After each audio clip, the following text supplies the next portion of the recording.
Hello again. Welcome back to the second day of the KIC International Forum.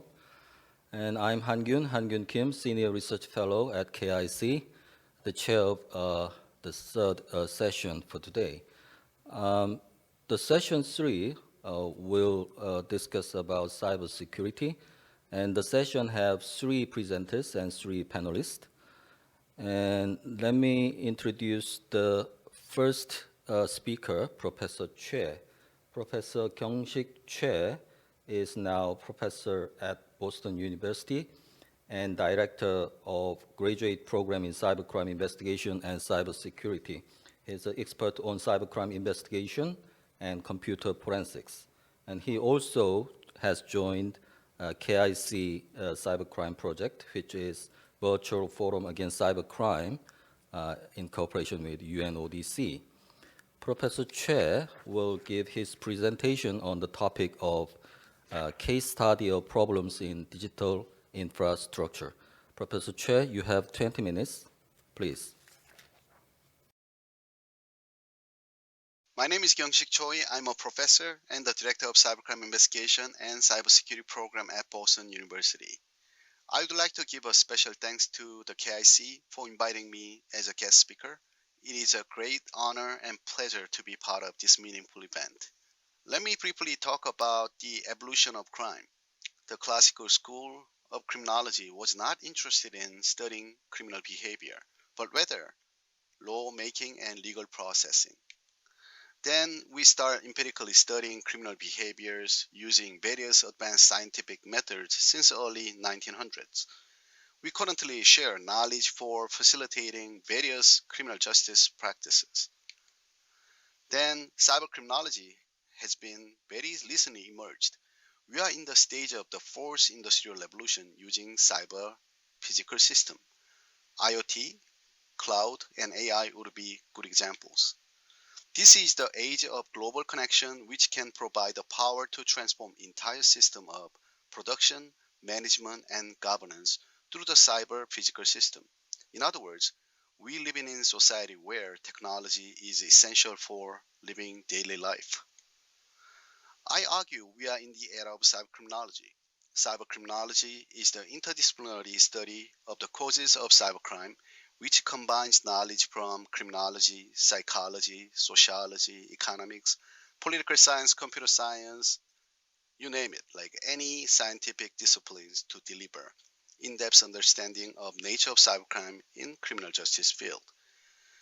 In cybercriminology, many traditional criminological theories have been applied to explain the causes of crime. One of the predominant theories is routine activity theory. In 1979, Cohen and Ferguson proposed their routine activity theory, which focused mainly on opportunities for criminal events. Cohen and Ferguson posited that there are three major factors that contribute to criminal victimization: motivated offenders, suitable target, and the absence of capable guardianship. Crime is likely to occur via the convergence of three factors. The cyber routine activities theory, which I proposed, initially argued that computer crime victimization is influenced by digital capable guardianship, simply cybersecurity, protection software, and online lifestyle. They are human errors. In this current study, my research colleagues and I revisited Ferguson's target suitability measures. While studying cybersecurity, I strongly felt the original cyber routine activities theoretical premises should be revised to underscore the characteristics of cybersecurity vulnerabilities. Using unique data set compiled by Shodan, which is scan ports and IoTs, this study aims to theoretically extend cyber routine activity theory by revisiting Ferguson's target suitability measures, VIVA, visibility, inertia, value, and accessibility, with cybersecurity angle. This research also empirically explores how and whether the online lifestyle of cybersecurity managers who manage organizations' cyber infrastructure linking to vulnerability in cybersecurity. In particular, this current study identifies, analyzes, and empirically tests the network and digital infrastructure vulnerabilities in Massachusetts, Greater Boston, in particular, is an area where universities' highly educated population, research and development and technology, healthcare, biotech, and cybersecurity companies are highly concentrated. Let me discuss the cybercrime application of routine activity theory. Motivate offender. Dr. Grabowski said cybercrime is the same old wine with a different shape of bottle. Indeed, greed, lust, power, revenge, adventure, and the desire to taste forbidden fruit, they are most evident motivation of cybercriminals. We don't really see substantial difference between cybercriminals and street criminals in terms of their motivation.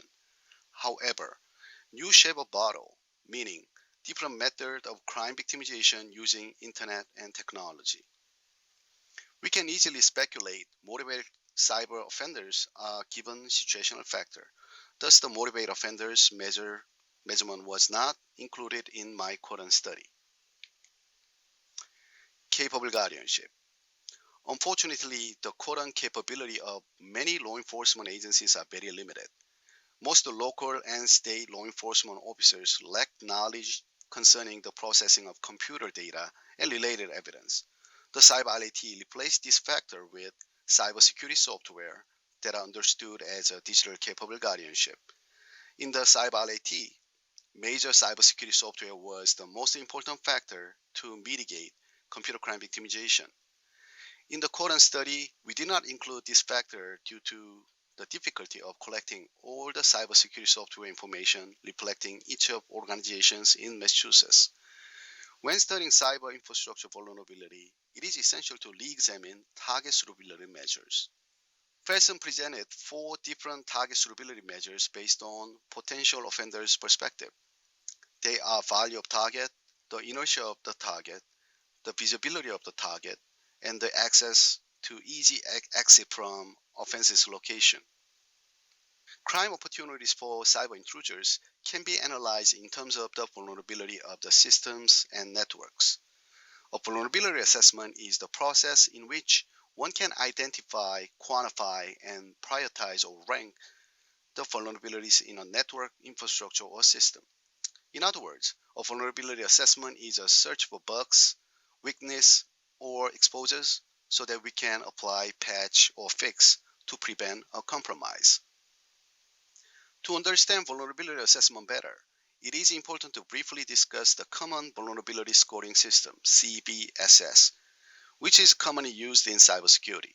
The CVSS is a standard measurement system for industry, organization, and government that have need of accurate and consistent vulnerability severity score. The CVSS is a score from 0, least vulnerable, to 10, most vulnerable.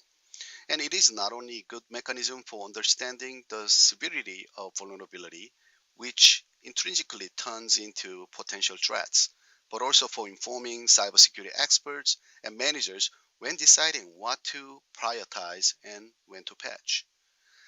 Let's back to BIBA with cybersecurity application. Value. Value is up to cyber offenders' intent.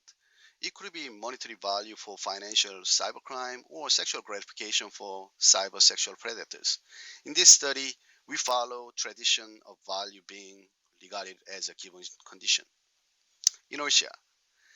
In human-to-human confrontation, it may be more difficult for the offenders to commit violent crime against a physical, stronger target.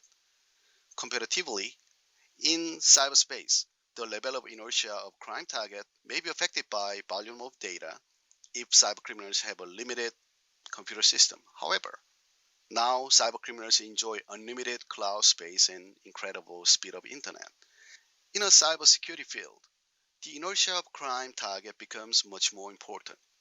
If a perpetrator comes into a system seeking vulnerable spots as potential targets, the complexity of computer system might hinder the perpetrator from intrusion and attacking potential victim systems and digital infrastructure. Visibility.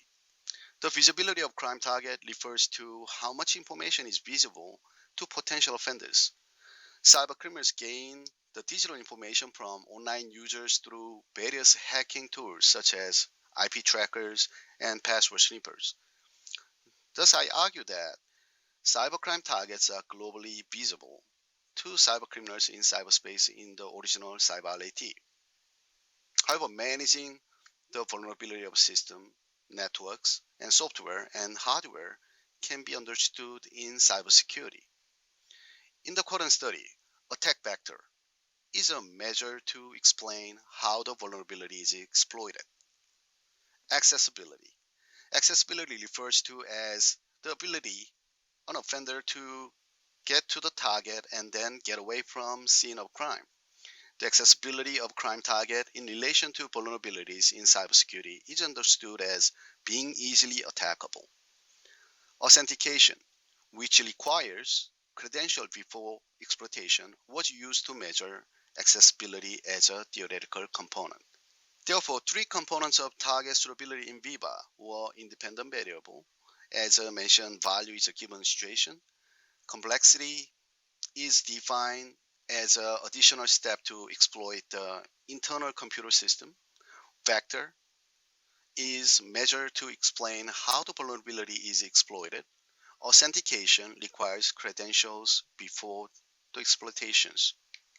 Dependent variable is very important here. To assess the vulnerability of a system, we initially use the core cybersecurity requirements consisting of the three main risk domains: confidentiality, integrity, and availability, which is known as the CIA triads. We did not include confidentiality as our dependent measure because this component is only tied with the information that are not directly relevant to a system vulnerability. Integrity is a main dependent variable in the study. Integrity is defined as assurance of the non-alteration of documents or data. It assumes data remain in its intended state and can only be edited by authorized parties. Attacks against the integrity are alteration attacks. That's kind of prevalent. Availability is the second dependent variable, defined as accessibility of the information, resources requiring the routine maintenance and upgrading of hardware, software, operating system environments. It ensures the authorized parties have unimpeded access to data when required. Attacks against availability are destruction attacks. Shodan is a search engine for internet-connected devices. This search engine quickly assists finding global computers running a certain pieces of software along with metadata such as geo information, hostname, operating system, etc. In addition, Shodan is fully capable to check cybersecurity vulnerabilities that infect in certain hosts. The Shodan works 24/7 and updates the database in real time. At any moment you query the Shodan website, you will be able to collect images and live data from internet-connected devices, such as webcams with open remote access.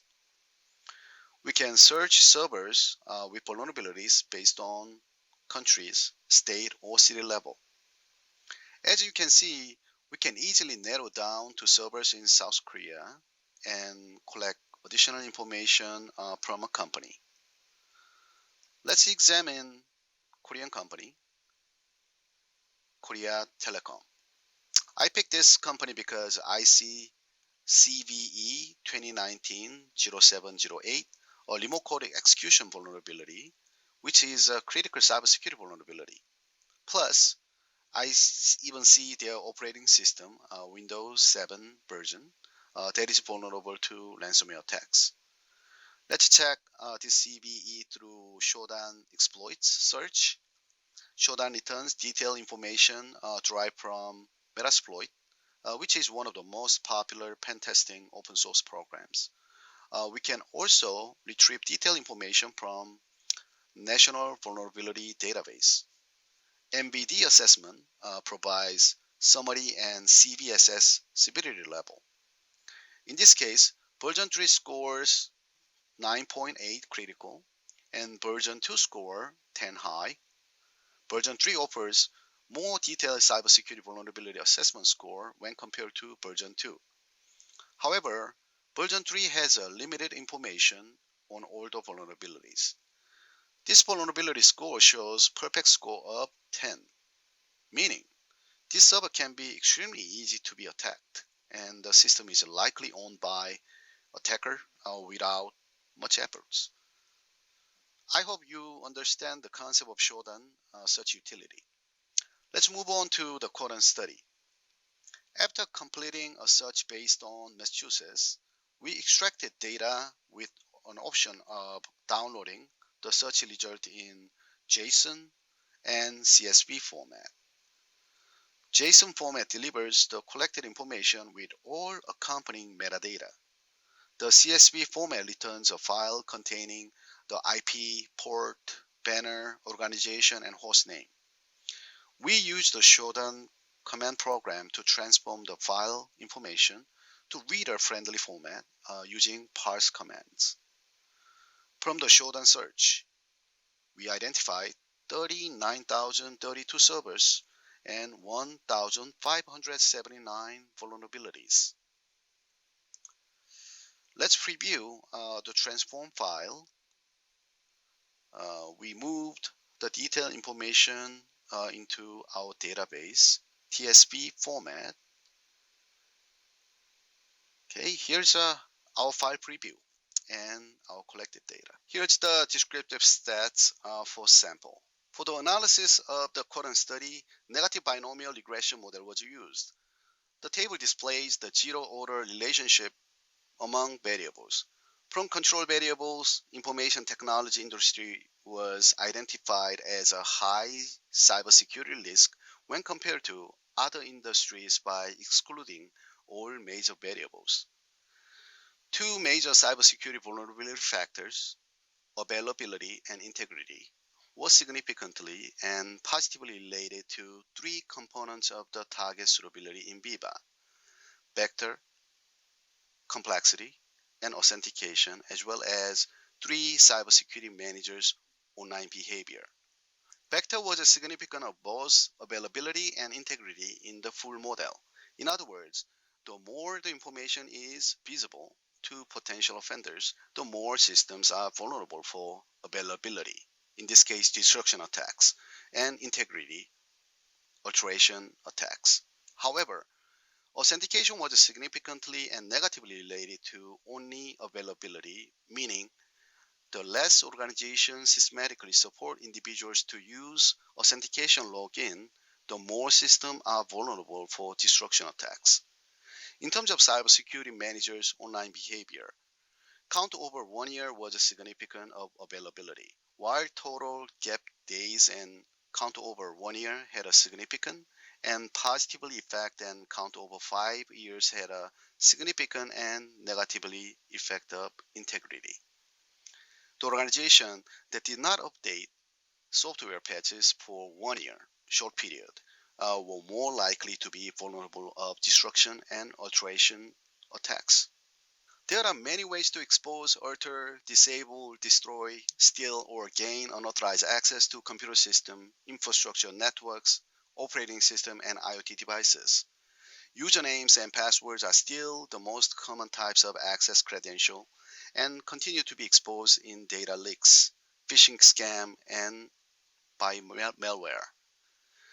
The findings indicate two-factor authentication is also important to minimize destruction attacks. Weak passwords and reused password mean one data breach can result in many more. Missing or poor encryption for data and rest can mean that sensitive data or credentials are exposed in event of data breach or data leak. As you may know, ransomware has been prevalent during the COVID-19. Ransomware is a form of extortion where data is deleted or encrypted unless ransom is paid. Minimize the impact of ransomware attacks by keeping your system patched and backing up important data.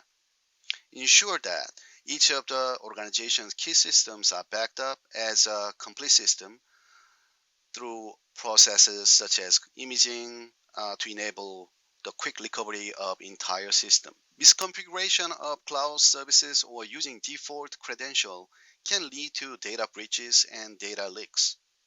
Failure to listen patches update substantially increase the vulnerability issue in destruction and alteration attacks. The study findings suggest the partial and or mediating role of cybersecurity managers' online behavior on the link between target suitability measures and vulnerability. Specifically, the impact of authentication on integrity can be fully mediated by managers' online behaviors. Organizations with the higher level of visibility and accessibility of cyber infrastructure led to the greater vulnerability for destruction and alteration attacks. It doesn't matter how sophisticated your internal network security and information security is if sensitive data are accessible. This means it is essential to have structured information security policy and information risk management program. This concludes my presentation. Thank you. Thank you, Professor Che. Professor Che has introduced Shodan, a kind of search engine, I believe. It's very impressive. And Professor Che also has pointed out how to measure cybersecurity vulnerability and also how to build secure and hygiene cyber environment. Thank you. And the second speaker for session 3 is Professor Kim Kwang Raymond Chu. Professor Chu is an expert in information security and now professor of the University of Texas at San Antonio. And Professor Chu has got so many awarded and scholarship for his excellence in his scholarship. And Professor Chu will give his presentation on the topic of how to secure our cyber future. Professor Chu, you have the floor. Thank you very much. Can anyone hear me? Testing, can you hear me? Hello? Yes, please go ahead. Okay, sure, thank you. First of all, I would like to thank KIC and the conference organizers for the opportunity to present at this virtual event. I'm also very glad that I'm speaking directly after Dr. Choi because he has set the scene very nicely as to why we should be interested to study cybercrime and also cybersecurity. I'm sure that this comes as no surprise to you in the sense that our society has become more digitalized, more interconnected. For example, if you look around us, whether it's in the office or at home, we have IoT devices, which is also known as Internet of Things. They are around us. For example, your smart home IoT device. You also have your IoT device on us. For example, your Fitbit, your Samsung device, and so on. And also you have your IoT devices in our body as well. For example, you have pacemaker or even artificial limbs, such as arms or legs.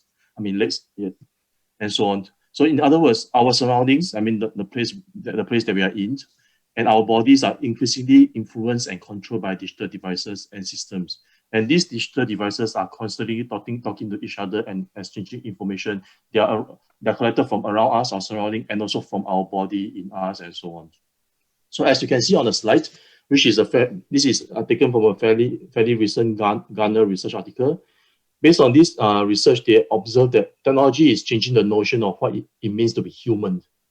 As workers and citizens see technology as an enhancement of their abilities, our human condition also change as well. So from an organization perspective or from a society perspective, we need to understand what the effects are of this technology that has the impact on us and also to reset our expectation for what this technology means. This is particularly important, especially in the current COVID situation where most of us are actually working and studying from home. And you may also have heard of this terminology, cybernization. So basically, it's actually the process of forming a new cyber world.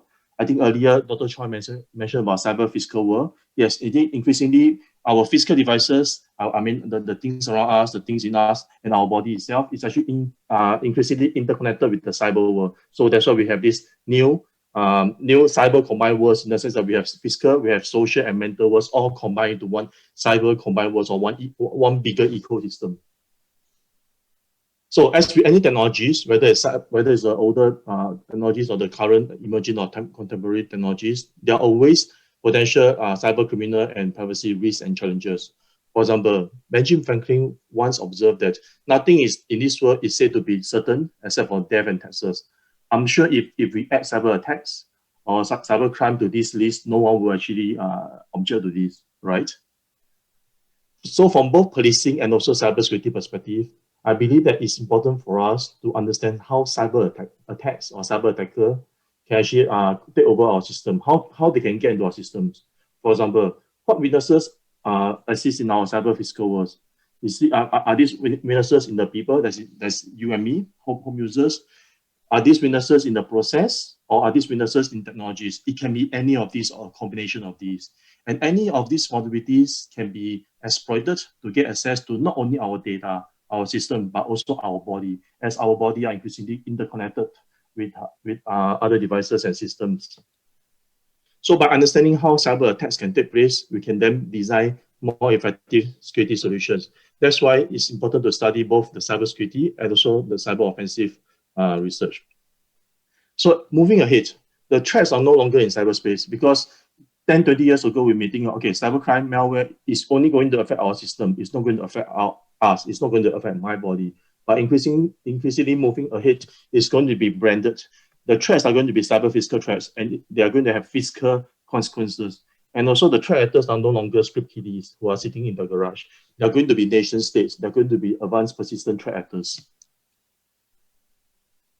So for example, looking at this screen, I'm not sure how many of you have watched this movie, which is maybe 2 or 3 years now, Fast and Furious 8. So in this scene itself, I mean, this is again Hollywood, but again, how true, I mean, whether it's feasible, I mean, that's something that we can discuss offline. So for example, in this particular scene, the vehicles were actually, vulnerabilities in these vehicles were actually exploited, and hackers actually took over remote control of these vehicles and then caused them to crash. Think about it. Last year, and again 1 or 2 years ago, there were a number of terrorist attacks in Europe, in various countries in Europe, where terrorists actually get behind the wheels and crash into places of mass gatherings. What if in the future, where instead of someone getting behind the wheels physically, what if someone actually took control of the vehicles by exploiting vulnerabilities in your Tesla or other smart vehicles and use them as weapons of mass destruction and drive them into places of mass gathering? And again, you may think that this is science fiction, this is Hollywood. And I think this is just a few days old, this news on the slide, where a group of researchers from Belgium, they actually find an exploit that can actually allow them to steal a Tesla Model S in minutes using hardware that costs only $300. And this is something that's doable. So right now, it may not be possible to really remote control a vehicle and cause it to crash, but in the future, that could happen. Well, I mean, unlike physical crime, I mean, unlike our traditional crime, cybercrime is much harder to attribute and identify. For example, how are we able to identify or accurately attribute who is actually behind the keyboard, who is actually carrying out the attack? Even someone who actually designed the malware, or if you do a IP tracing, the last IP address is not necessarily the attacker. In most cases, the last IP address is also probably the victim because they have been compromised to carry out the attack. So how are we going to attribute, or how are we going to identify who the perpetrator is? Is it your next door neighbor, or is it a nation state? And again, there's really no clear-cut definition between cyber war and cybercrime. So I'm sure many of you in the audience have heard of cyber war. And again, what constitutes cyber war? We know the distinction between a war and crime, but when it comes to cyberspace, it's hard to actually make that distinction between cyber war and cybercrime, especially when many of the tools, many of the techniques used, they overlap. You can use the same malware, or you can use the same exploit in the cyber criminal activity, or you can use the same exploit and tool in the cyber crime-like activity. And again, why do we really need to understand, or why do we really need to attribute who the attacker or who the offender is? Well, because the response protocol are different. For example, if it's a cyber war or national security event, most likely the responding agency will be National Security Agency, or also in the US, it might be FBI or other agencies. Whereas when it comes to cybercrime, it's most likely going to be your state or local law enforcement agencies. So the protocol are actually different. And again, when it comes to cyberspace, there's many ways to plant false flag. I'm not sure how many of you in the audience is familiar with this term. So basically, this is an attack, a cyber attack. It's staged in such a way that attempts to fool their victims and the world into believing who is actually behind the attack. So for example, a nation's group A may be carrying out the attack, but they are trying to impersonate Group B, and by using the tools, the techniques, and even using the coding in a certain language to try to run a false threat operation, a false threat cyber operation. And then the question is how easy or how challenging it is to actually conduct such a false threat cyber operation. It really depends. And as long as you have the resources, it's not that hard at all. And again, this is going to complicate attack attribution, but and also when it comes to evidence, whether can we trust the evidence that we actually collected from the compromised systems? So there are a number of implications. And many of these IoT, many of the systems that we use, whether it's at home, whether it's in office, they're actually not designed with security in mind. And I think Dr. Choi actually has shown Shogun, so I'm not going to go through that. And again, as Dr. Choi has mentioned, it's very easy for anyone with no skill set at all to just use a search engine, Shogun and others, to actually find vulnerable IoT devices. And once you find them, you can actually use off-the-shelf tools to actually exploit those devices. And in fact, some of these devices, the users do not actually change the default username and password. So it's very easy for anyone to actually gain access, remote access of this, for example, your CCTV cameras or your ring camera, and then to actually be able to conduct surveillance or gain access into the homes. And this is a study we did 2 years ago. So basically, we did a passive scan of the IoT devices out there. What we want to find out is how many vulnerable IoT devices are there out there? Is that in the thousands, in the millions, or what? So basically, we, as part of this research, and again, I mentioned it's about 2 years old now, we actually identify a number of in the wild IoT coordinated probing campaigns. So these probing campaigns are not necessarily malicious because they could be carried out by researchers, another group like us, who want to understand the cyber threat landscape for IoT devices. But what is more concerning is we actually identify more than 120,000 internet scale exploited IoT devices. And some of these IoT devices are actually operating in critical infrastructure sectors, such as your DAM, your DAM, or your smart grid, or some of your IT sectors. And we were actually able to infer over 140 large-scale IoT-centric probing campaigns as well.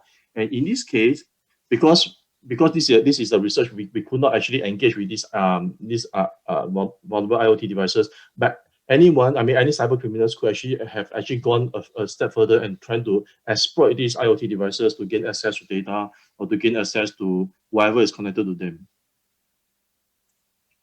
And again, there are a number of tools. I think Dr. Choi has mentioned earlier as well, Metasploit. So there are a number of tools, there are a number of off-the-shelf tools, commercial and free tools out there that actually allow anyone with very minimal skill set to actually identify vulnerabilities in systems, devices, and then gain control of these devices and systems. This is actually a work that we've done quite recently. So basically, we use deep learning, which is a form of machine learning and artificial intelligence. So we actually try to fast for vulnerabilities, unknown vulnerabilities in IoT systems. So in this particular case, using our techniques, we actually managed to identify 9 previously unknown vulnerabilities, including a vulnerability in a middleware from Huawei, which is a Chinese company, that actually allow us to carry out denial of service attack or trying to crash a system that actually deploy this middleware. And this is just one of many works out there. Trying to identify vulnerabilities is actually a very active research area. Okay, when it comes to digital forensics, data may not always be available for a range of reasons. For example, in terms of short data retention time, in terms of a lack of extraction capabilities, whether it's by law enforcement or by organizations, as well as the cost associated with conducting such an investigation. So as a result, when it comes to collecting data about an incident which has just occurred, they may not be able to identify the cause of the security incident. And why do we need to understand what caused the incident? Because by doing so, we are able to identify what happened, how the attacker got into the system. What exploit or what vulnerabilities were actually leveraged or abused to actually gain access to the system, what data was stolen, who was responsible, and so on. So we are able to identify, we are able to build a timeline. So hopefully we are able to understand what has happened, and we are able to design better mitigation solutions to prevent the same thing from happening again in the future. However, it's not realistic to suggest that any item connected to the target device can also be automatically seized for forensic data collection, because many of these devices, because they're IoT, they're internet connected, they can be sitting somewhere else in another country, in another city. or even in a cloud data center, say from one of the big companies. So there's just no way for us to be able to collect the data in real time. So that's why a few years ago, my student and I we actually proposed a concept called forensic by design, or also known as forensic ready systems. So forensic by design is somewhat conceptually very similar to secure by design or privacy by design, which I believe many of you in the audience will be somewhat familiar with. So secure by design means that you design the system from day one with security in mind. So you have the built-in authentication mechanism, you have the built-in intrusion detection mechanism, and so on. Whereas privacy by design, as the name suggests, you build the system from day one to think about privacy, how to actually ensure the privacy of the data of the user. When it comes to forensic by design, so basically what we have in mind is, so when something happens, you know where to look for evidence. For example, many of us have flew on aeroplanes. So when the plane crash, unfortunately, where do we look for evidence? We look for evidence in the black box, also known as a cockpit recorder. So what we are trying to propose here is somewhat similar in concept. So when a system was hacked or when a system was compromised, when you need to conduct an investigation, so instead of trying to look around the system, trying to identify where the data is or where the evidence could sit, I mean, we can actually go to this black box, and this black box can be a centralized or a decentralized black box, so that you can actually get the evidence, collect the evidence that you need. So this, okay, if you can see this figure, so basically we are thinking about how the black box is actually this item 3, the secure multi-tenant storage. So basically all the data, and again, this type of, what you may ask, so what sort of data is this digital forensic black box going to collect? And again, it can be customized based on the organization. So based on the sector, by understanding what is important, what data is actually important to the organization, and what our system or what our network is actually being deployed. So and again, as I mentioned earlier, this black box can actually be centralized or decentralized. And again, because all these evidence are actually stored in this black box, you have to ensure the integrity of the data. So security is actually very important. So once you have this data, and this data collected in this digital forensic black box, it's not just for use for forensic purpose, but it can also be used to train your machine learning model. Because by collecting all this information, you are able to train your machine learning model to identify what is the normal behavior in your network and what is abnormal behavior, so that you can actually detect any intrusions in real time. And again, when it comes to digital forensic or even cybersecurity, how do we actually share information, or how do we actually share knowledge about how to conduct a vulnerability assessment, or how to go about doing forensic analysis of the newer device, for example, IoT device? And just think about IoT devices. There's so many IoT devices out there. There's such a broad range of IoT device. It's almost impossible to find someone or even a team of forensic investigators to actually know all the IoT devices, to know how to go about collecting evidence about all the IoT devices, because they have different operating systems. They may have different file system or even firmware versions. So the question, one of the challenges here is actually how do we actually efficiently and effectively share information or share knowledge about these forensic artifacts? For example, where their location could be, as in the location of the artifacts, what are the forensic implications, the value of the artifacts, and also their data structure. We are sharing the artifacts themselves, because in most cases, some of these artifacts are somewhat private. They consist of potentially PII, personal identifier information, or some information relating to the IP of an organization. So how do we actually share this knowledge? We are sharing the artifacts themselves. So what we proposed in this work, again, that was last year, we actually came out with a schema that actually allow us to capture. A schema you can think of is some sort of a high-level abstract template, where basically, for example, if you analyze a phone, for example, iPhone, the latest iPhone or the latest IoT device, some IoT device. So by doing a forensic analysis of this IoT, an in-depth forensic analysis of this IoT device, you are able to identify, okay, so what are the potential type of forensic artifacts we can collect from this type of device? So where are the locations, in the sense that where can I collect these artifacts from? So what are the forensic implications? What are the data structures? In what format are they stored? And how can I share them? And what are the likely size and so on? Or what tools can I use to collect these artifacts? So we extract them into a template, and then we can share the template. So basically, by sharing the template, we are sharing the knowledge. We are actually sharing the artifacts themselves. So we come out with the prototypes. So we actually have a working prototype. So basically, you are able to actually load the case, and then from the collection, so you are able to abstract the information, the digital forensic artifacts, by doing the forensic analysis. And then from there, you are able to actually abstract the schema and then share. And in this case, the schema or a template can actually be shared either through your organization, or it can be a crowd-based or community-based platform that you can share with other participating law enforcement agencies or other organizations. And again, this is our template. So basically, so from this schema itself, you are able to know that, okay, if you are doing an examination of this device, so these are the type of artifacts that you're most likely going to encounter and where you can actually get them from, as I mentioned earlier. So again, the platform can be a crowd-based, or we can as well use blockchain. So in this particular work, because as I mentioned earlier, many of these data, when it comes to sharing the data, it can be sensitive. So we may not want to share this data, but at the same time, we want to share our knowledge. So in addition to the platform that I mentioned, the schema, but because increasingly we are using machine learning in digital forensics. For example, we want to train our AI model, as in try to identify the potential forensic artifacts that can be collected from these different devices, especially from devices that we have never encountered. So how can we actually train this machine learning model without actually getting access to the raw data itself, which is the forensic artifacts? So in this case, we actually built a blockchain-based trading data trading platform using Intel SGX. So basically, in this platform itself, we actually provide APIs to actually the various data sets. So depending, for example, if we have data set A, B, and C, owned by organizations A, B, and C, whereas A, B, and C, they are not allowed to share their data set, their raw data set, but they actually allowed researchers to train the machine learning model on their data sets through some APIs. So this is what we propose, actually using a blockchain-based platform to actually facilitate the sharing of data, the training of AI models, and so on. And there are a number of potential research opportunities. So when it comes to big data, when it comes to digital forensics, these days, it's not about lack of data. In fact, there's so much data out there that it's impossible to analyze. So how do we actually do a triage?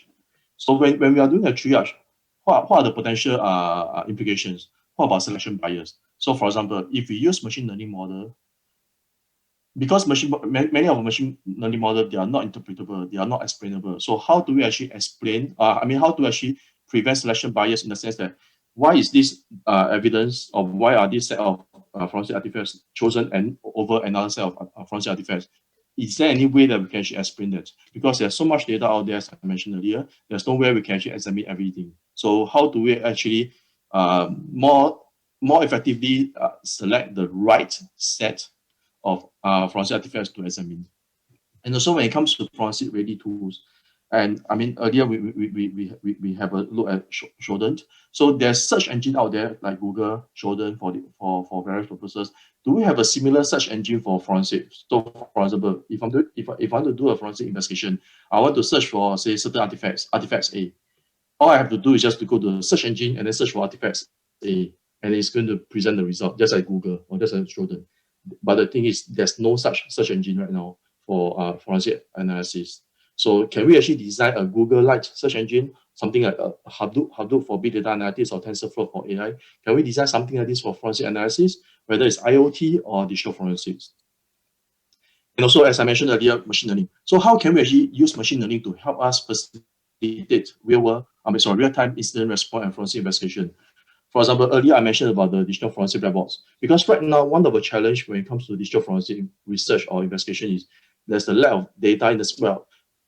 There's the lack of publicly accessible data, in the sense that every agency, they have their own data based on the cases they have investigated. But the thing is, those data cannot be shared because of privacy reasons, because of various legislation reasons. So how can we actually facilitate the sharing of this data? That's why in the earlier slide, we proposed this data sharing platform. So can we actually use some sort of a data sharing platform where we actually train our machine learning model on this confidential, this private data set, in a way that we still can train the machine learning model or the deep learning model to help us to more efficiently conduct forensic investigation. We are actually getting access to raw data during the training.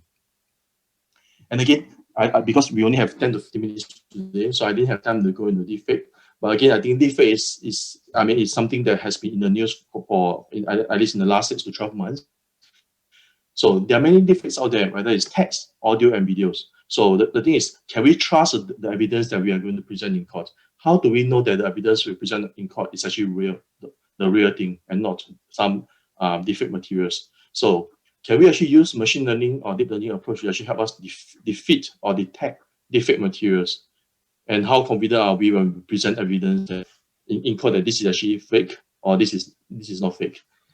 And at the same time, because to me, I believe cybersecurity and digital forensics, they go hand in hand. Because in order to gain access to the data on the devices, in many cases, we need to use exploit. We need to exploit vulnerabilities in some systems, whether it's operating systems or in the implementation error of an encryption algorithm in order to get access to data.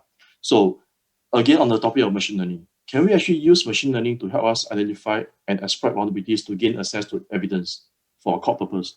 Well, it may be controversial depending on which country you are working at or the legal systems. And another potential topic is actually explainable AI in digital forensics, especially for court. So if you use AI techniques to actually help you collect evidence, or you use AI techniques to help you analyze the evidence, are you able to explain in court as to how do you actually arrive at these decisions? Because right now, many of our algorithms, as I mentioned, is actually black box. So there's no way that you can actually explain how did this algorithm actually arrive at this decision. All you know is I input this, I provide this input, and this is the output that I get. I have no idea what goes in the box. That's why it's a black box.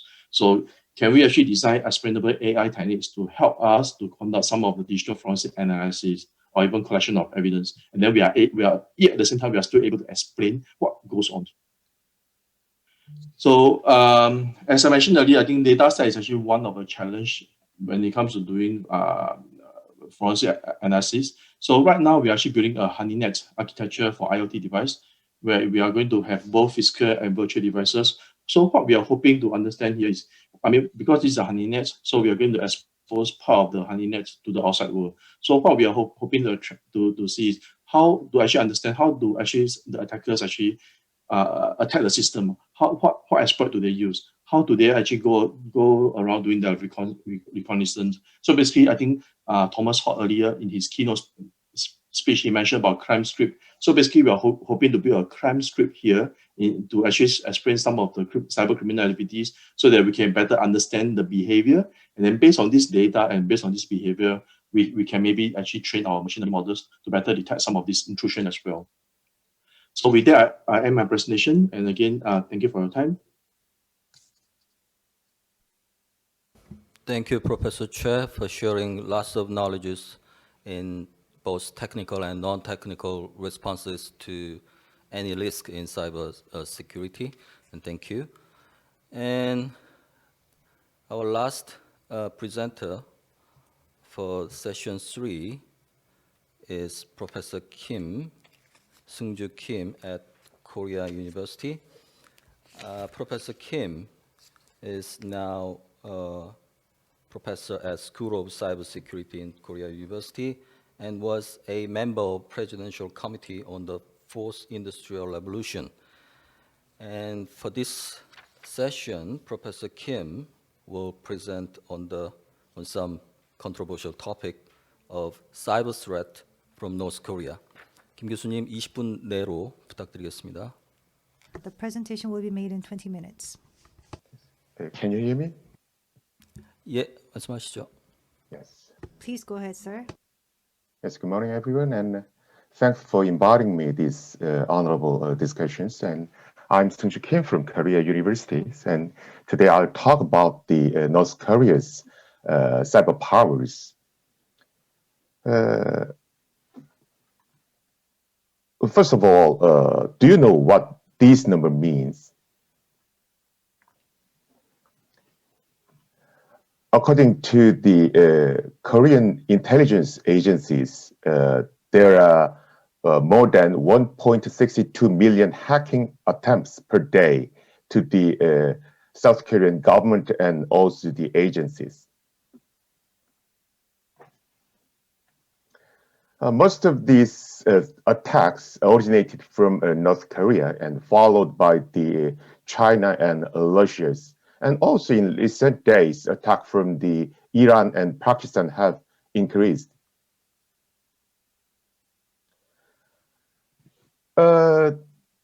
Also, in nowadays, there have been more attacks, mainly targeting private companies rather than public institutions. Our agency think that the hacking damage is estimated at 60% and 14% for private and public sectors, respectively. Our government think that North Korea has a totally more than 6,000 cyber soldiers. Among them, 1,700 are hacking experts, and the last 5,100 members are support members.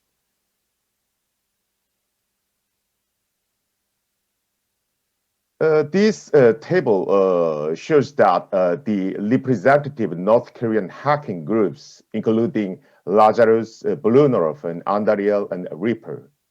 Here, the hacking group Lazarus is considered as the main culprit of the Sony hacking case, and the Blunov hacking group is believed to be the main culprit of the Swift hacking case.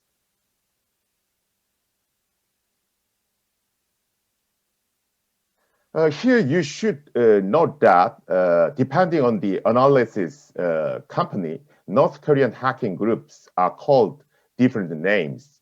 For example, the hacking group called Andariel is the same group called as Silent Cholima, and Red Dot is the same group called as Labyrinth Cholima, and Blunov is same as the Stardust Cholima. When I'm talking about the North Korea's hackings, most of people ask to me that, how about these North Korean hacker skills? They also asked me that North Korea's hacking skill is really good. There are many opinions about the North Koreans' hacking skills, but I think that North Korea students have a very good foundations for computer science itself. As an evidence, foreign IT experts evaluated that North Korea has potentials to replace Indian software outsourcing markets. This is related articles published in 2012.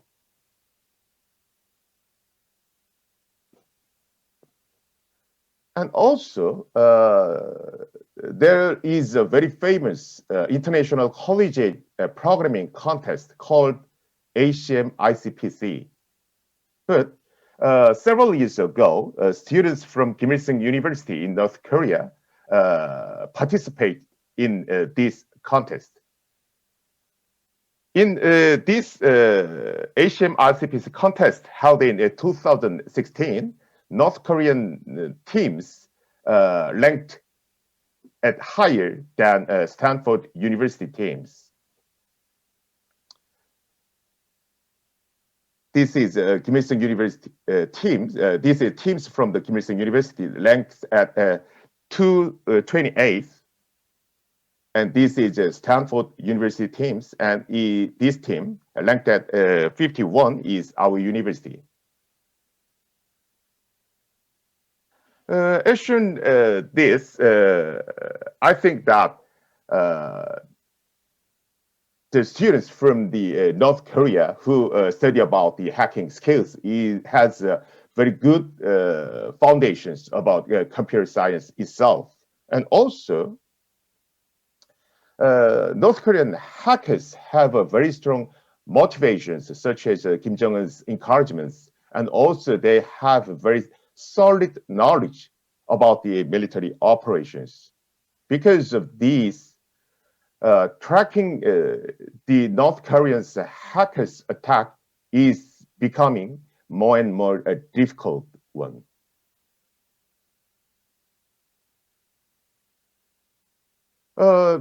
Yes, in order to stop this kind of North Korean hackings, our government tried to many kind of the policies to stop the North Korean hackings. I will focus on the four main policies of Korea. The first one is about the government organizations. Our Korean government has a very well-organized response systems for each areas, with the Blue House as its control towers. National Intelligence Service, as called, it is one of the Korean CIA. NIS is responsible for the public sectors, and also the MSIT is responsible for the private sectors. And also we have a Cybercrime for military sectors. And the second effort is that we have very strong network separation policies. From 2007, our government adopted the network separation policies. And from the 2012 August, our government adopted network separation policies also for the private sectors, such as internet service providers and big web portals with an average of more than 1 million visitors per day. And also, 2013, our government extended our network separation policy to the financial sectors. Yes, but most of people think that network separation policies are also being implemented in other countries. But our Korean network separation policy is very stronger than that of other countries. As shown this slide, our government has a policy to completely disconnect organizations' intranet from the internet. As you can see, our government's internet service is totally disconnected from the internet. But foreign countries has a policy to separate networks according to the importance of the data. As you can see in this slide, they separate top secret zones and secret zones and unclassified zones, and then keep non-classified, unclassified business computer systems connected to the internet all the times.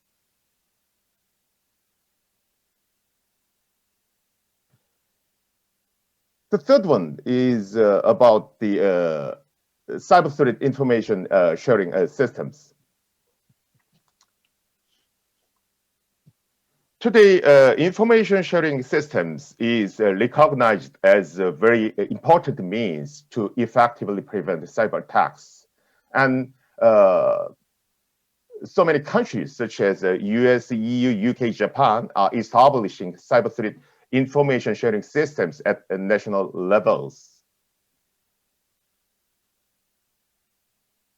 Also, our government have information sharing systems like other countries.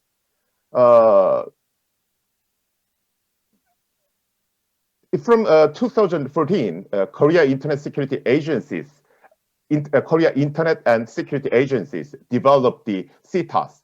It means cyber threat analysis and sharing systems to profile and sharing not only the collected malware, but also the hacked host and used vulnerability and even the attackers. And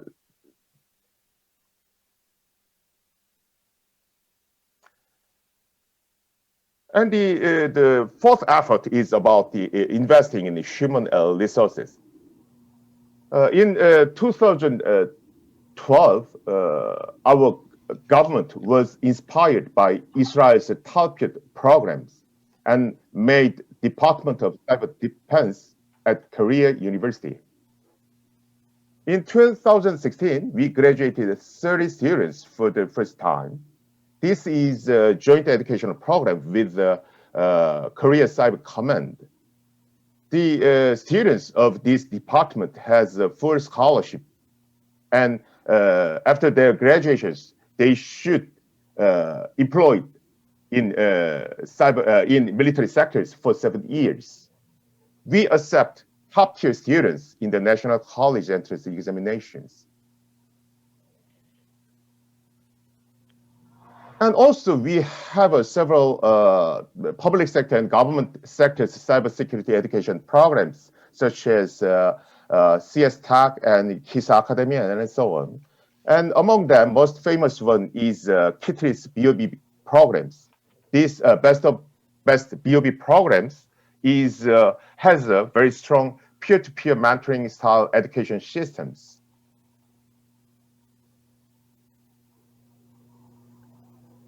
But it is also true that the Korean government still has a homework to solve. The first one is about the network separation policies. As I said before, we have very strong network separation policies compared with other countries. But these network separation policies has some conflict with other policies, such as smart work and cloud service and cross-border private data transfer and so on. And also in the coming fourth industrial evaluation era, it will worsen worse because of our government totally separated our internet from internet.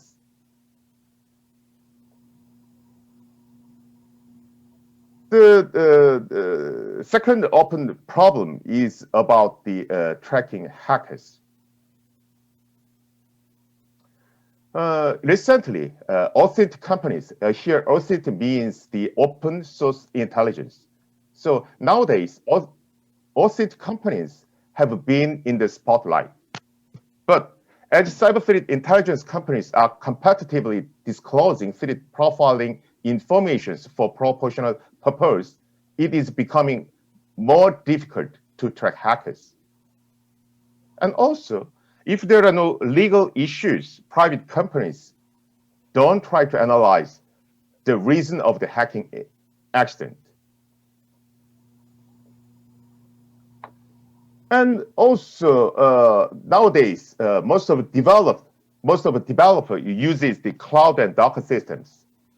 So it is possible for hackers to freely move the hacking tool development base from this place and another place very easily. And this makes tracking hackers very difficult. And furthermore, nowadays, hacking groups begin to share their exploit code and use it. This makes tracking more and more difficult.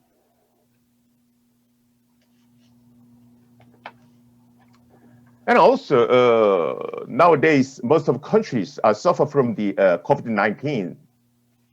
These COVID-19 situations make the competitions of these COVID-19 situations intensify the competitions for technological hegemony. And also, this makes the situations where today's friends may become tomorrow's enemies. So this makes it more difficult to distinguish the enemies.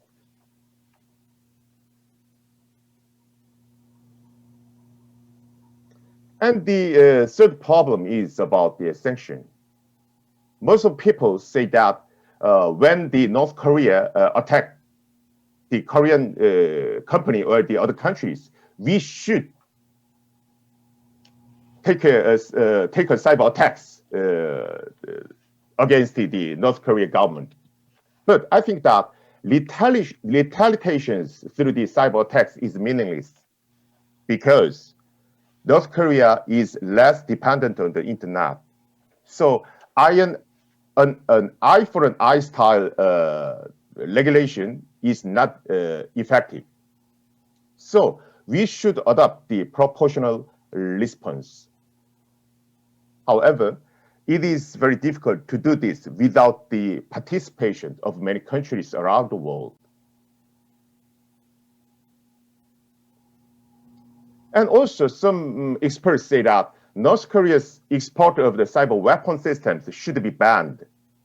But this could lead to controversy about the cyber espionage problems with other countries.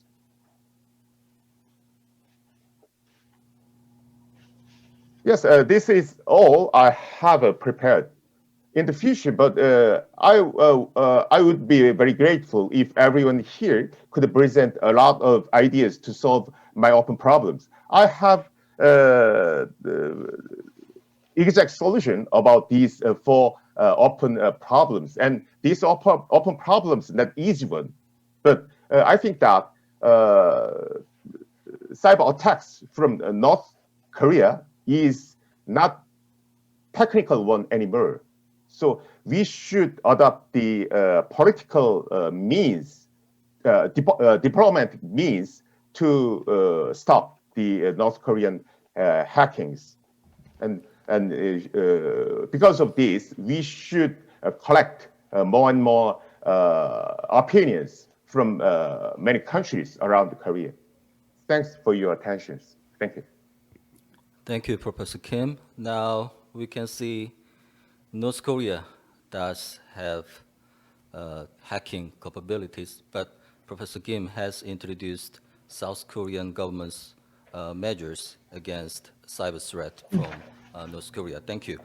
And I'd like to thank you again to all three presenters for this session. And now we have 30 minutes discussion time. And let me introduce our three discussants for this session.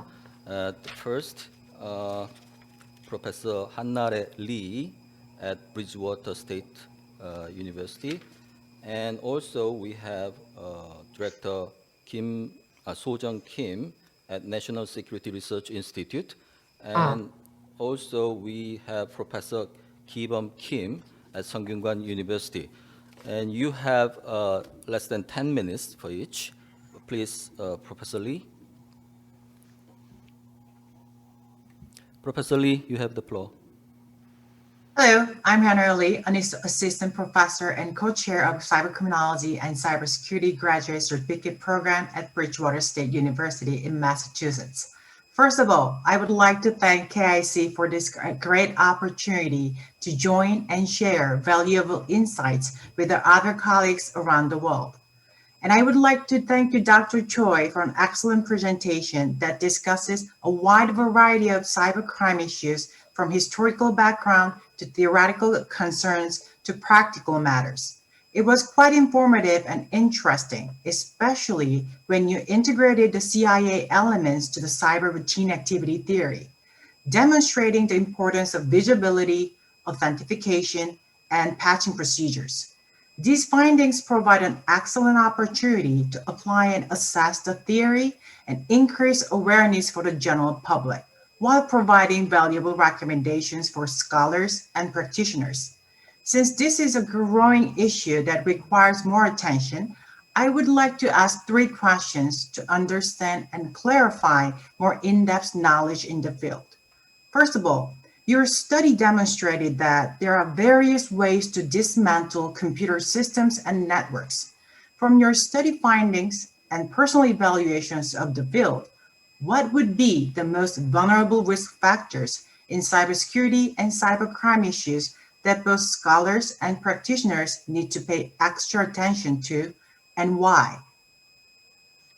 Thanks very much, Dr. Lee, for sharing a concise summary of my research and asking a very insightful question reflecting my study. Let me answer your first question about the most vulnerable risk factors in cybersecurity. As very briefly mentioned in the presentation, the cloud and IoT would be the most important drivers and disruptor which can substantially influence cybersecurity and cybercrime. As of 2019, data breaches involving cloud misconfigurations have incurred kind of cost of estimated over 3 trillion to businesses. In fact, the vulnerabilities in cybersecurity regarding cloud storage is not new issue. Prior to COVID-19, a vast majority of companies were working to upgrade their cloud security infrastructure. However, they have now had no choice but to rush the implementation of the new security measures as a direct result of the pandemic. This rapid change definitely opens up substantial cybercriminal opportunities. Next significant risk factors in cybersecurity is IoT. Dr. Chu mentioned about IoT a lot. So IoT devices make up 30% of the all network connected endpoints, not including mobile devices, making many companies or government institutions the primary targets for cyber criminals. As demonstrated with shown in my presentation, cybercriminal can easily identify the vulnerabilities of IoT, which will ultimately provide them with the power to invade firewalls, acquire entry into private networks, as well as obtain confidential information when linked to a device. The danger associated with compromised device can ultimately enable various cyber-related attacks to occur and transmit to numerous network systems. More importantly, evaluation of core law enforcement cybercrime investigation training that I'm currently working on indicate IoT and cloud investigation have not really been fully covered in the U.S. law enforcement training. Dr. Chu, Raymond Chu, really emphasized that, and he's working on lots of new technique. We are already facing significant challenges from rising cyber threats. So it is essential to develop IoT and cloud-related cybercrime preventive techniques and training for government and law enforcement agencies. Thank you for sharing the vulnerabilities of IoTs and cloud systems, which requires up-to-date trainings for cybercrime investigation teams and other agencies to protect and prevent further incidents. In relation to the preventive techniques, one of your study findings suggested that the recent patching failure has a more significant impact on availability and integrity than the failure to unpatched flows and critical vulnerabilities over 5 years. Do you mind elaborating why we see more vulnerabilities in the failure of the recent patching update than old patches that were not updated in a timely manner? To answer your second question, I'd like to discuss the importance of patching updates. Actually, many old unpatched vulnerabilities could be fixed by other security appliances such as firewall, antivirus software, or IDS, intrusion detection system. This may be major reason why security managers tend to overlook all the flaws. However, it could be dangerous to expect cybersecurity software automatically fix all the vulnerability issues. As a matter of fact, 20 years old unpatched flow can still critical damage on the complex computer system. Ideally, all Windows-based administrators as well as users to ensure they are fully patched and secure. Statistically speaking, the recent bugs are much more sophisticated, and we are much more exposed to cyber attacks when compared to last year. As a result of impact caused by COVID-19 again, a large percentage of companies have become required to have employee work from home. Due to this drastic shift to remote working, important security procedures and assessments such as software updates have become increasingly delayed, ignored, or forgotten entirely. As a result of important security updates being ignored, it is expected. Attackers are aware of this and they are willing to capitalize on them, resulting in successful infiltration of organizations of all sizes. Plus, due to Windows 10 operating on 700 million devices, bugs can now impact on estimated over 1 billion devices located all around the globe. While the number of ransomware cases continue to rise, as a result of COVID-19, we have also seen how bugs enable cybercriminals to put into operation malicious code through the use of specially designed messages through enterprise networks. Thank you for the clarification and for making a connection between COVID and new remote working environments on cybersecurity vulnerabilities. It is not surprising that we are experiencing different cybersecurity and cybercrime issues during this unprecedented time. In that vein, today's presentation recommended several ways to focus on and emphasize minimizing potential cyber attacks and breaches. Do you mind providing a robust policy, extrapolating from the past trends and the current COVID impact that policymakers can use to offer a specific action-oriented program? Thank you, Dr. Lee, for bringing up a security policy question. That is very important in cybersecurity practice. According to recent Fire Eye report, the median global dwell time of external attack is 147 days, and internal cyber attacks is only 56 days. Due to the lengthy amount of the time between initial breach and detection, these attacks can linger within system and begin to compromise and encrypt data. So this report also indicate established cybercrime groups like North Korea, right? And will continue to increase their efforts of infecting devices with ransomware for monetary gain. Although some efforts can be taken to mitigate risk of becoming victim, such as system and data backups, unfortunately, these efforts may only result in short-term strategy. Bearing in mind the extensive kind of cleansing, recovery, and investigation time Dr. Chu kind of addressed. A vital component of preventing catastrophic kind of cyber attacks is to develop a robust incident response plan, such as 3 phases for best practice implementation, which was kind of suggested by many leading cybersecurity experts. The first phase includes planning activities, which indicates organization must have kind of good understanding of the characteristics associated with cyber attack and its impact on organization.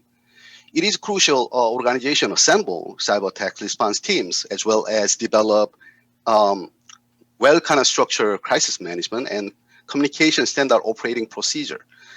These 2 components are essential in strengthening the organization's damage control capabilities resulting from potential cyber attack. Within the second phase, the primary objective is to monitor response and recovery activities. These activities are monitored through the use of chain of command. The chain of command requires the incident response team to help guide the crisis management team lead. The crisis management team lead then selects incident commander for overall management of the incident. It is critical for organization to monitor the timeline related to response on attack. Dr. Chu addressed that. This strict monitoring will enable them to perform integrity assessment of application and data backups for recovery, followed by executing forensic checks on all of the backups. The third and final stage is known as the stand-down phase. Within this stage, checkups are performed to establish safe environment for business and IT operation.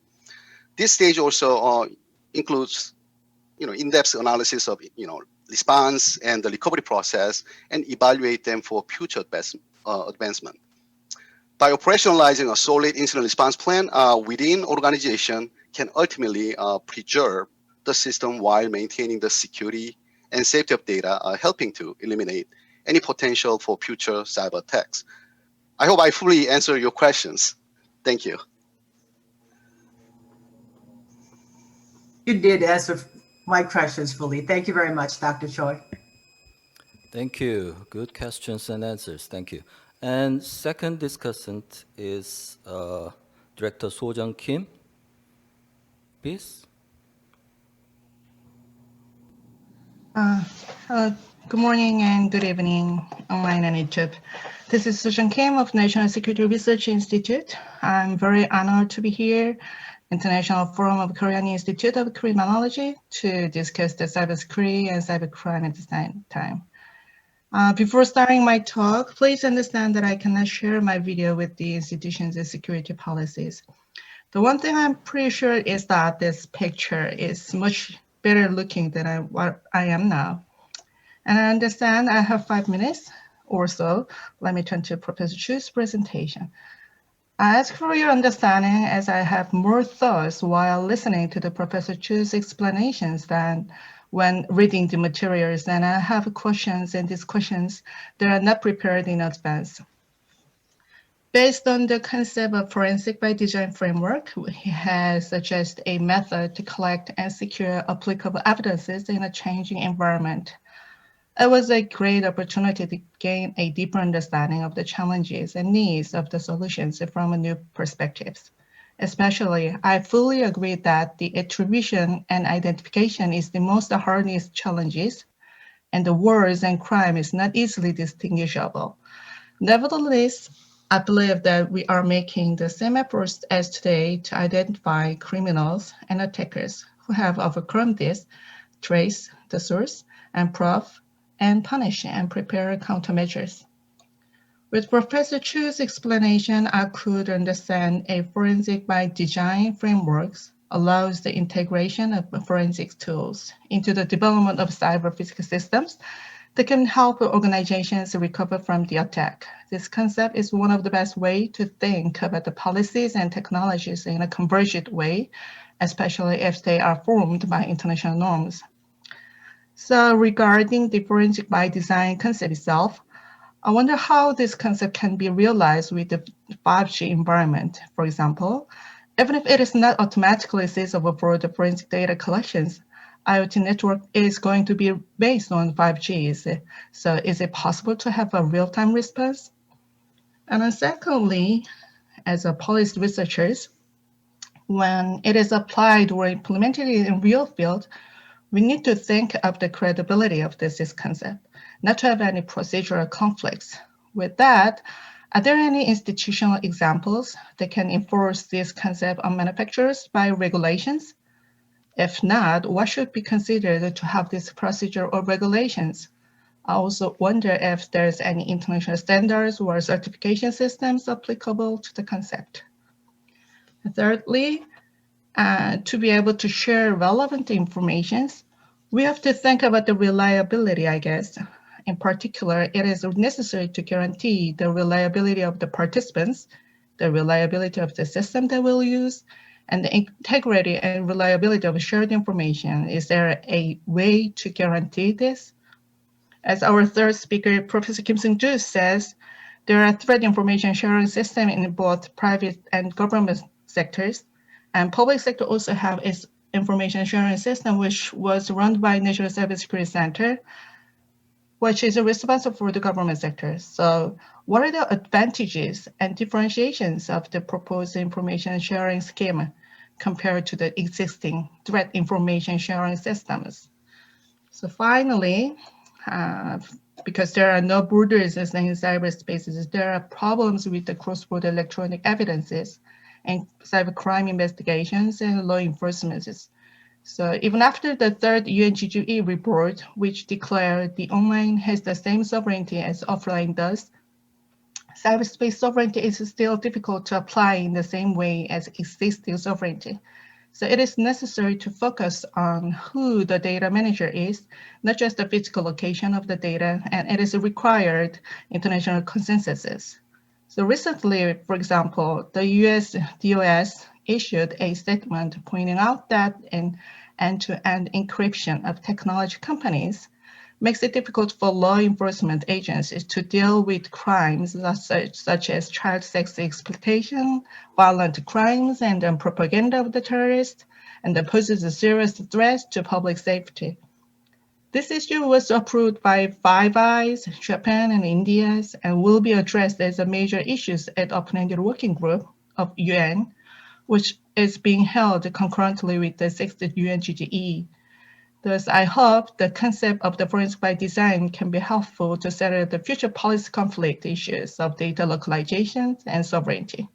The global initiative on data security by China versus clean network initiatives by US, or the end-to-end encryption discussions. That's all, and thank you again.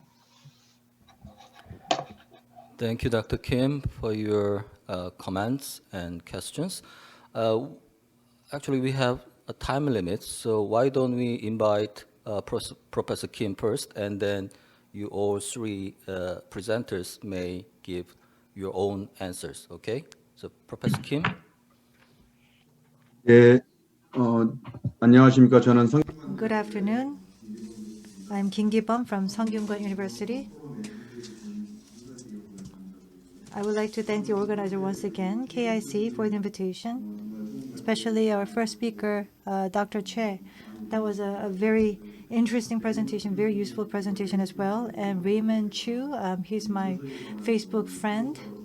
And also, I subscribe to his publications as well, so I'm so glad to meet him as well. And also, Kim Sunju professor, who I'm supposed to comment on. He's a person whom I really respect personally, so I'm very honored to be your discussant today. So Professor Kim, I believe, talked about things that a lot of people are not very aware of because you talked about the North Korean issues as well as the capabilities and skill sets that the hackers have, and also the government measures, including the net separations as well as the HRD efforts undertaken by the Korean government. Many of the things that you mentioned today, of course, I believe that I'm very much in agreement with you on many of the fronts. So I would actually like to facilitate the discussion from the point of the criminal justice. As you understand, super notes and different ways were used by North Korea to actually earn money, earn dollars from abroad. But right now, or in the past, they, for example, operated a gambling site and also attacked, launched malware attacks as well. And also they hacked cryptocurrency exchange as well. So they found a way in which they were able to make a lot of revenues just by engaging in online space and not in the physical space. So we're actually dealing with a different kind of threat from North Korea, where voice phishing as well as child sexual exploitation are also occurring at the same time. Compared to other type of technological facilitated crimes, I believe that there's a high level of public understanding because it's quite easy for us to understand. But of course, in terms of the hacking incidents, there's a lot of controversies, a lot of discussions. But still, we see that there's a lack of public awareness and perception about these issues in Korea. So I'd like to, for example, point out some of the issues that we see in terms of the government policies and countermeasures. Why can't we do this better? Why are we still exposed to North Korean hacking? Why aren't these policies actually so effective in preventing the North Korean hacking? So this is actually included in part of my discussion papers. In response to the hacking attacks from North Korea, it is very difficult to apprehend the criminals to the extreme. It was usually, for example, many of the hidden crimes. There are many crimes over there, but we're not exactly sure how many crimes actually did not result in apprehension of the criminals because we're not fully aware of the situation. But as you understand, the Ministry of Justice talked about, for example, opening the smartwares and also bringing criminal investigations and punishment against the offenders. I think it is really leading to an active discussion about this. But still, there is an issue of privacy of personal information. So the discussion is really not gaining a lot of traction, and there's a lot of criticism against that as well. So especially we're dealing with a very difficult situation. And suspects are, for example, to be apprehended by the law enforcement agencies, and there has to be some technical discussions, but still there's an issue in terms of wiretapping, online search, also the password related criminal justice, and also the NIP. So are we able to, for example, utilize these different tools from the criminal justice point of view? And second, there is a Cyber Threat Information Sharing Act that was legislated in the United States. But starting from 2000 as well, there has been a lot of discussions amongst the private sector as well as the public sector for sharing that information on the threats. But this is really not making a lot of progress, to be honest. KICIF has a CTAST program, and there are some individual programs in place, but still, in terms of achieving the goals, information is not fully being shared, and there's a lot of criticism coming or complaints coming from the private sector as well. So why aren't we making a lot of progress in terms of sharing information? Why can't we see the qualitative improvement as much as we would like to see? What are the obstacles? Why can't we legislate this into a law? Could you share with us reasons behind this rather lack of progress in the legislation? The third question is, I think this was also mentioned by Professor Kim. Now, we're trying to technically respond to cyber attacks or attacks coming from different countries, or could, for example, take diplomatic, military actions or economic actions against such cyber attacks. But we first need to come up with a good attribution, and then we could choose and select what measures that we want to implement. But in the United States, for example, it is essential to, for example, identify precisely the attack's location and the attackers. And this is what's happening in the United States. And for example, for the the People's Liberation Army in China, for example, that their information was actually released by the FBI of the United States to find the criminals. So even if such investigation is not leading to, for example, the apprehension of the criminals, what should the Korean government do in terms of utilizing other type of diplomatic and economic tools? Where are the capabilities needed in that regards? Lastly, this discussion, I believe, has been very useful, and especially in terms of deep learning and the routine activity theory. We're dealing with a very wide range of issues today. And I have a personal thought that I want to share with you. I really want to facilitate discussion on this point. So the keyword cybercrime, do you think this is really a sustainable notion? This is quite a fundamental issue that I want to pose, because cyber-physical system was mentioned, IoT, and also cyber war was also mentioned. As you can see from the nth room, there were, for example, sex criminals over there who were demanding the girls to, for example, take photos and images of themselves, and they were actually, the photos and the images were being taken in the offline world, and they were actually being transmitted and shared with other users in the online world. So can we really say that we're only dealing with the cyber issue, because there's a hybrid, the mixture of offline and online crimes over here? So we see this mixture and complete convergence between offline and online. So the keyword, the notion of cybercrime, do you think it's still relevant? I try to do some research myself, and I did that research for Japan as well. So that term was specifically used when Japan actually acceded to the Cybercrime Convention, but I'm not exactly sure whether that notion is still relevant in Japan. So my basic question is whether that notion is still relevant and sustainable. Thank you. Well, is there anyone online who would like to make comment or question to speakers? Okay, then. We have lots of questions, so I'd like to give each speakers 1 to 2 minutes. So Professor Kim first, and then Professor Raymond Chu, and then Professor Choi. Professor Kim, please. Yes, thank you. Professor Kim asked a question about the balance between the public safety and the individual privacy. In fact, this issue is called as a crypto war in the United States and have been debated from the Clinton administrations.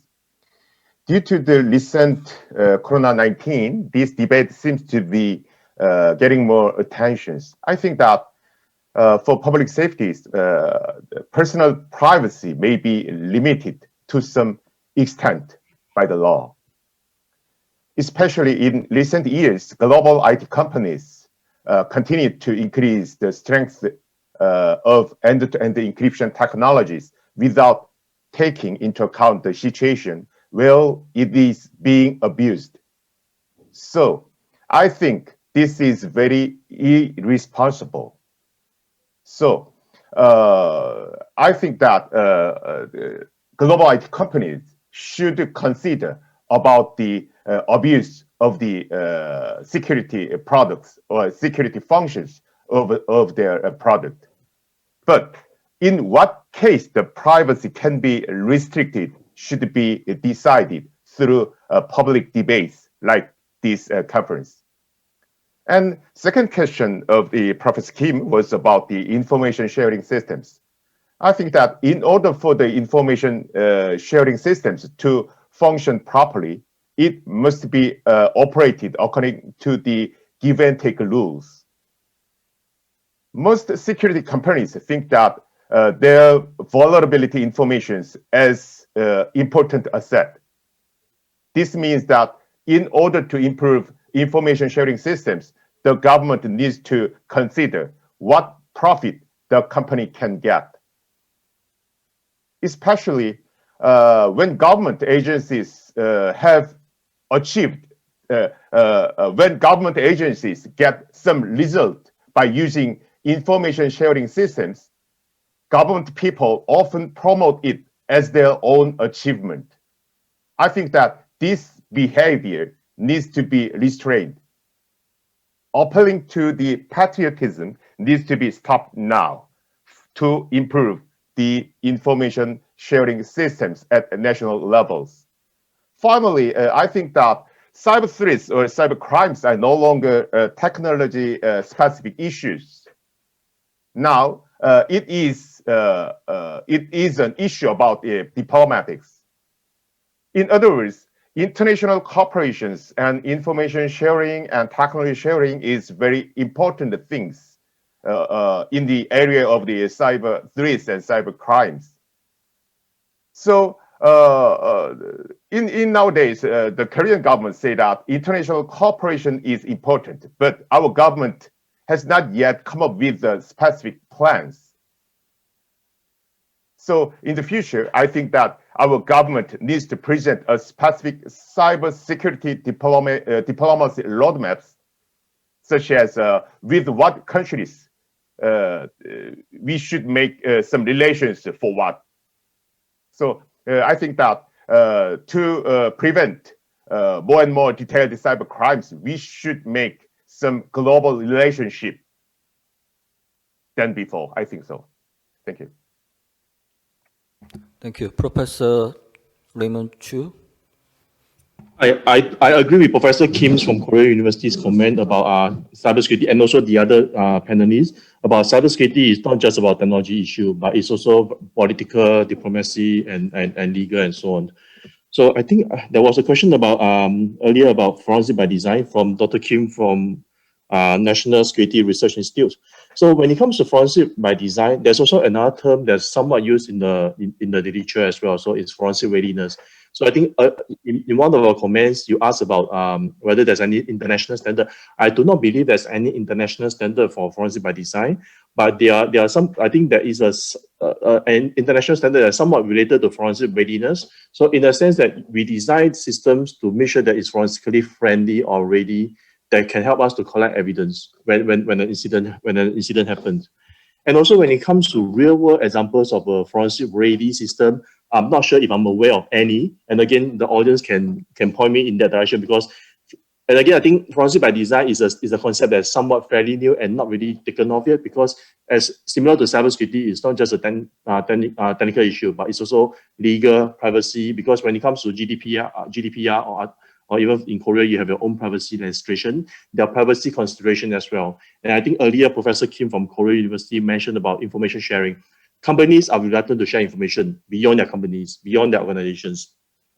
So I think that is also going to be challenging when it comes to design forensic by design, because first of all, you have, in most cases, forensic by design, this type of digital black box, you have to store information, you have to make sure that it's secure, basically it's the integrity and also the confidentiality of the data. But at the same time, it'd be useful to actually share this information because all these are cyber threat intelligence. Because the thing is, an incident that's targeting or affecting one company can also affect other companies within the same region, within the same country, or even internationally. So by sharing all this cyber threat intelligence, we are actually able to as an ecosystem or as a industry or even as a country, we are able to actually understand what is the cyber threat landscape as of now, so that we can better respond as a collective entity, not just as one individual organization. So that's why I can see the value of information sharing as well as digital forensic reports, because they come hand in hand. Again, when it comes to forensic by design, I'm kind of jumping between information sharing and forensic by design, because forensic by design we collect evidence, and this evidence can be used to train machine learning models to actually help us understand the cyber threat landscape. So in a sense, these are actually cyber threat intelligence as well. So they kind of go hand in hand. Does that make sense? Okay, thank you. So I think that's it for me. Thank you. Professor Choi, any comment? Yeah, I'm sorry, like I had a kind of fire alarm ran off, so I was panicked a little bit. So everything's okay. So I want to address a question from Dr. Kim regarding definition of cybercrime. I know that that's a very interesting kind of question we've been actually cybercriminals kind of working on. And even day one, yesterday, like, Dr. McGuire was talking about, like, if there is any definition, even difference between computer crime and cybercrime. So to be honest, like, cybercrime, as Dr. Kim mentioned, maybe it's a kind of disappearing, right? And so there's no kind of boundary, like, physical crime and the cybercrime. And so which one comes first? And that's a kind of big question we are asking all the time. But however, I see computer crime, that is a clear ingredients right there. So I see data manipulation. So is it, does it network require for the computer crime? No. So it doesn't have to be. And even like, take a look at 50 states of United States law, 48 states clearly they have computer crime definitions. So I think, of course, like, all the sanctions different, and so there's a universal definition for computer crime yet. And some states really regulating ransomware, but some states don't. And that's the reality. So I think we should work on computer crime definition first, then move on to cybercrime, because cybercrime is such a big and broad. We don't know, like, what's the boundary between. So, I talk to my students all the time, and day one, day learning definition of computer crime and cybercrime. That's what we do and practice. So hopefully we have at least universal definition for computer crime. That's my comments. Thank you. It's time to close session 3, and I'd like to thank you again for all speakers and discussants, and all participants online. I can see chatting message from California. Thank you. And now we will have 20 minutes break by 11:50, and we will be back with session 4. Thank you. Thank you very much.